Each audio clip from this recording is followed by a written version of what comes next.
धर्मनगरी कुरुक्षेत्र में संत समाज ने द कश्मीर फाइल्स पिक्चर देखी।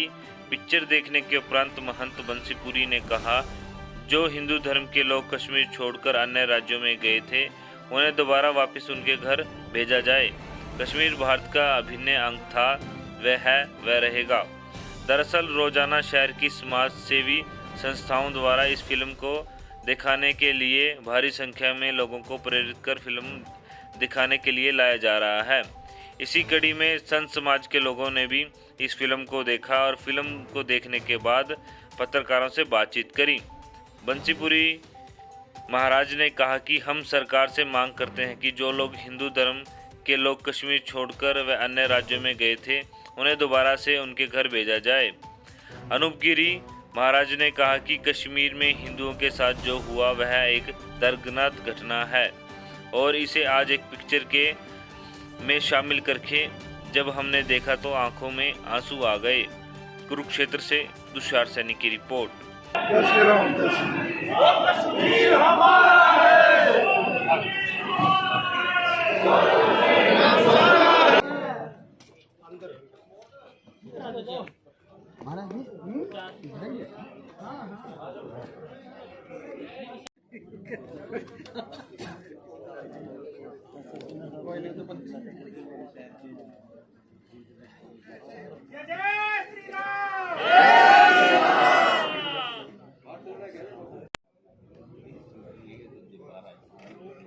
ऐसा लगा मेरे को जैसे कोई अंगेबाज आदमी लिखन डालने के लिए जानबूझ कोई और फिल्म थी इसकी। मूवी तो क्या है, ये एक इतिहास बन गया है। जो देखा तो बड़े दर्द भरा था कि इंसानियत में भी ऐसा हो सकता है। हम लोग साधु महात्मा, हम तो विश्व बंधुत्व की भावना की बात करते हैं और यही प्रयास करते हैं कि समाज में एकता रहे, परंतु बहुत से ऐसे वर्ग हैं विशेष तौर से जो कि सिर्फ समाज में अशांति फैलाने का काम करते हैं और उन्हीं के द्वारा प्रायोजित ये एक षड्यंत्र था जो कि कश्मीर से हिंदुओं का पलायन हुआ और वो दर दर भटकते रहे। बहुत से लोग दिल्ली में जम्मू कॉलोनी है और भी है, बहुत पूरे भारत में फैले हुए हैं। उन्होंने जो अपना परिवार खोया, उसके साथ साथ में जब वो यहाँ आए तो यहाँ भी उनको कोई विशेष मदद नहीं मिली। बड़े दुखी मैं बहुत से परिवारों को जानता हूँ। एक हमारे यहाँ पुरोहित जी आते हैं, वो क्षीर भवानी के, तो उन्होंने जो मेरे को बताया, उन्होंने बताया कि वो ऐसा समय था हमारे लिए कि मरने जीने का मतलब असहाय वेदना का समय हमारे लिए था। हमारा परिवार भी बिछड़ गए थे, हमारे बच्चे बिछड़ गए थे, हमने जैसे तैसे अपने को संभाला। अब भी वो लोग, उनका प्रेम कश्मीर से है, वो वहाँ जाना चाहते हैं। सरकार, जो भी सरकारें रही, उन्होंने थोड़ा बहुत प्रयास किया, अब भी सरकार प्रयास कर रही है। हम लोग तो यही चाहते हैं कि कश्मीर हमारा अभिन्न अंग है भारत का, और वो अभिन्न अंग रहे। पहले ही हमारे देश के बहुत से टुकड़े हो चुके हैं, जैसे पाकिस्तान है, अफगानिस्तान है, और भी ईरान, और भी बहुत से देश, श्रीलंका, और मतलब किसी समय तो इंडोनेशिया, मलेशिया, ये सारे देश भारत एशियाई देशों में आते थे। तो हम टुकड़े होकर के आज बहुत मतलब चलो अभी भी भारत बहुत बड़ा देश है, परंतु ऐसी स्थितियां भी पैदा हो सकती हैं कि फिर हमारे में कहीं ऐसा ना हो कि आगे चल के विभाजन हो जाए।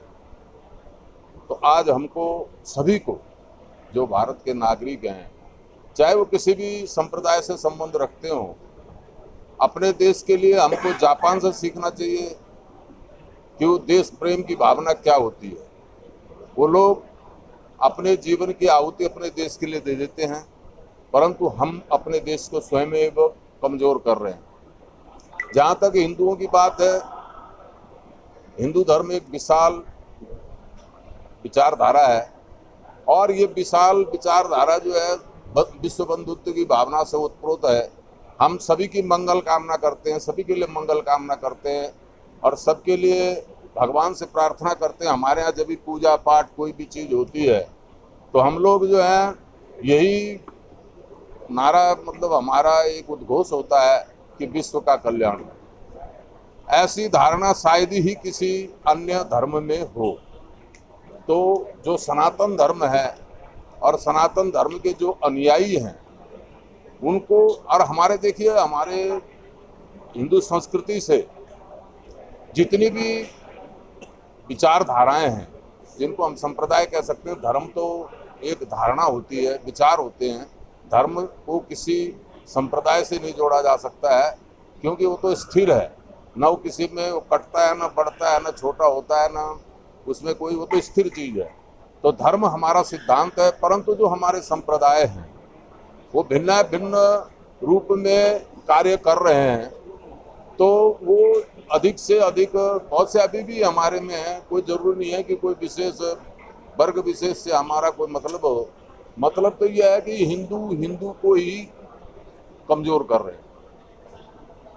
हिंदू संस्कृति को अगर सबसे ज्यादा नुकसान है तो हिंदुओं से ही है, क्योंकि जहां पर भी देखो हम राजनीतिक तौर से हम इतने वो हो गए हैं कि हमने राजनीतिक को लेकर के अपने सिद्धांतों को, जबकि हम सब मानते हैं, सब घरों में सत्यनारायण की पूजा कराते हैं, सब रामायण का पाठ करते हैं, सब कुछ करते हैं, परंतु जब राजनीति की बात आती है तो हम उसके खिलाफ बोलने लग जाते हैं। तो हम लोगों को इसके बारे में सोचना चाहिए। भारतीय संस्कृति अनादिकाल की है। हमारे कुछ समय पूर्व के साहित्यकारों ने हमारी भारतीय संस्कृति को बिल्कुल एक सूक्ष्म रूप बना दिया। उसको आपने देखा भी होगा, डिस्कवरी ऑफ इंडिया, उसने 5000 सालों में पूरा भारत का इतिहास बता दिया। उसी में राम बता दिए, उसी में कृष्ण बता दिए, उसी में सारा कुछ बता दिया। जबकि हमारे शास्त्रों में और ज्योतिष तथा अन्य ग्रंथों में ये प्रमाण मिलते हैं कि राम का 9 लाख वर्ष पूर्व तो स्वर्ग गमन हो गया था। उससे पूर्व उन्होंने यहाँ राज्य किया, कहते हैं 10,000 वर्ष तक। तो बहुत अनादिकाल से हमारा ये सनातन, वैदिक सनातन है और इसी से सारे विश्व ने शिक्षा ली है। तो हम तो यही कहते हैं कि जो हुआ वो बहुत गलत हुआ और अब भी उनको समझना चाहिए और जो वहाँ के विस्थापित लोग हैं उनको वहाँ स्थापित करना चाहिए। ये हमारे सरकार का भी दायित्व है और हमारा भी दायित्व है, हमको उनका सहयोग करना चाहिए। अभी एक कश्मीरी भाई पंडित जी यहाँ बोल रहे थे, उन्होंने अपनी सत्य घटना यहाँ पर आपके सामने बताई। तो हम तो यही चाहते हैं कि जो ये लोग दर दर घूम रहे हैं इनको वहाँ स्थापित किया जाए। सरकार, सारी सरकारें कहती है कि हम इनको स्थापित करेंगे, परंतु कोई अभी तक उसके ऊपर ठोस कार्यक्रम नहीं हुआ है। तो हम तो, भारत सरकार आज हमारे देश में ऐसी सरकार है कि अगर वो चाहे, धारा 370 उन्होंने वहां से तोड़ी और भी उसे JNK के 3 भाग कर दिए, लद्दाख को अलग कर दिया, जम्मू को अलग कर दिया, कश्मीर को अलग कर दिया। अगर फिर भी वो वहाँ भारतीयों को, उन ब्राह्मणों को, उन हिंदुओं को नहीं बसा पा रहे हैं तो मैं सोचता हूँ ये हमारे लिए बड़ा दुख का कारण है। तो मैं तो यही भारत सरकार से अपील करता हूँ कि उन विस्थापितों को पुनर्स्थापित किया जाए और जो हमारे अंदर में भाईचारा हमारा खत्म हो गया है, क्योंकि पीढ़ियों से, चलो आताताइयों ने हमारा धर्म परिवर्तन कराया और धर्म परिवर्तन जबरदस्ती हमको मारा पीटा और हमारा धर्म परिवर्तन करा दिया। वो वहीं नहीं हुआ है, ये भारत के हर कोने में हुआ है। अब यहीं देख लीजिए, जो यहाँ के हम ब्राह्मण हैं, जो गौड़ ब्राह्मण हैं, वो सब कोई भी यहाँ के नहीं है। सब दक्षिण भारत से, कोई बंगाल से, कोई उड़ीसा से, कोई कर्नाटका से, कोई आंध्रा से, कोई महाराष्ट्र से भाग करके आए हुए हैं। क्यों? वहाँ मुस्लिम साम्राज्य था और वो उनको वहाँ सताते थे, उनकी पूजा पद्धति को नहीं करने देते थे। तो वो भाग करके, जो उत्तराखंड जहाँ आप गए जाते हैं, बद्रीनाथ, केदारनाथ, वहाँ जितने भी ब्राह्मण लोग बसे हुए हैं, जो स्वर्ण जातियाँ बसी हुई हैं, वो सब भाग के वहाँ बसे हुए हैं, सिर्फ अपनी रक्षा के लिए, अपने सिद्धांतों की रक्षा के लिए। तो हम तो यही चाहते हैं कि इतना बड़ा देश है हमारा, इसमें हम लोगों को पुनर्विचार करके, सब में एकता करके, सभी समाज को एक साथ जोड़ करके इसका निर्माण करना चाहिए, जो कि आज विखंडित हो रहा है। तो मेरा तो यही विचार है। और तो बड़े बड़े यहाँ बैठे हुए हैं, इनसे आप बात कर सकते हैं। आपके समाचार चैनलों के माध्यम से जो आज मैंने फिल्म देखा है, बहुत दर्द भरी घटना। जो भी देखता है आंखों से आंसू चलते हैं कि हमारे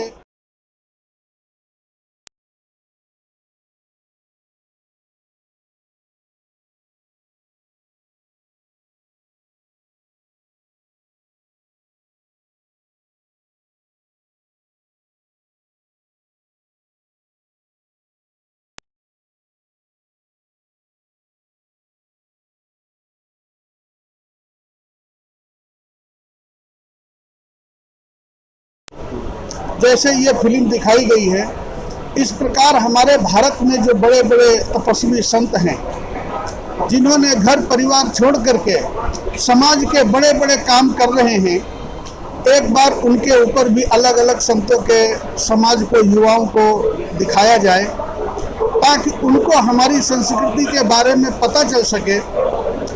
आज हम जब भी जरूरत होती है तो समाज संतों की तरफ देखता है, लेकिन संत महात्माओं का अनादर, जब से भारत सरकार यहाँ अंग्रेज गए हैं तब से संतों का अनादर होता आया है। और संत अवज्ञा कर फल ऐसा, जरई नगर अनाथ कर जैसा। संतों का अनादर समाज के लिए ही, क्योंकि संत सबकी भलाई के लिए होते हैं। जिस प्रकार कश्मीर में मस्जिदों से अनाउंस किया गया, क्या आपने कभी देखा है भारत में कभी मंदिरों से ऐसे गलत आदेश दिए गए हों? और उसके बावजूद भी हमारी सरकारें इन मस्जिदों के ऊपर अंकुश नहीं लगाया। उसके बावजूद भी मदरसों पर आतंकवादी पाले जा रहे हैं।